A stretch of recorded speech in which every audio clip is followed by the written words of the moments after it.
Hi, ஒரு ஹெல்த்தியான dinner recipe பார்க்கலாமா?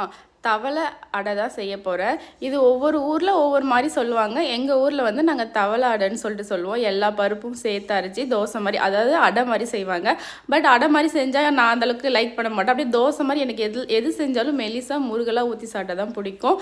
நான் செஞ்சிட்ருக்கும் போதே மொட்டுக்கு வந்து மைண்ட் சரியில்லை, பார்க்கு கூப்பிட்டு போக சொல்லி ஒரே அடம். அதனால் அவரை பார்க்கு கூப்பிட்டு போயிட்டு அங்கே கொஞ்ச நேரம் விளையாட வச்சு அப்புறம் ஆஃபீஸ் முடிச்சுட்டு மார்னிங்குமே வந்துட்டு வீட்டுக்கு வந்துட்டு அப்படியே அந்த வேலையை வந்து கண்டினியூ பண்ண ஆரம்பிச்சிட்டேன்.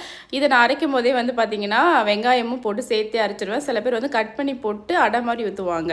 இதை அரைச்சி போட்டால் இன்னும் ஃப்ளேவர் இருக்கும். நான் கருவேப்பிலையும் சேர்த்தே அரைச்சிக்கிட்டேன். அப்போ தான் எனக்கு உள்ள நல்லா இறங்கும். இல்லைன்னா நான் கருவேப்பிலாம் ஒதுக்கி வச்சு சாப்பிட்றாள் நான் தான். அந்த மாதிரி உங்கள் வீட்டில் இருந்தால் நீங்கள் வந்து இந்த மாதிரி அரைச்சி கொடுத்து ட்ரை பண்ணுங்கள்.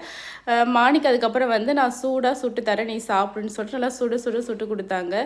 இது கூட வந்து தேங்காய் சட்னி வச்சு சாப்பிட்டா எப்படி இருக்கும் தெரியுமா? செம்ம சூப்பராக இருக்கும். கண்டிப்பாக ட்ரை பண்ணி பாருங்கள். தேங்க்யூ ஃபார் வாட்சிங். பாய்.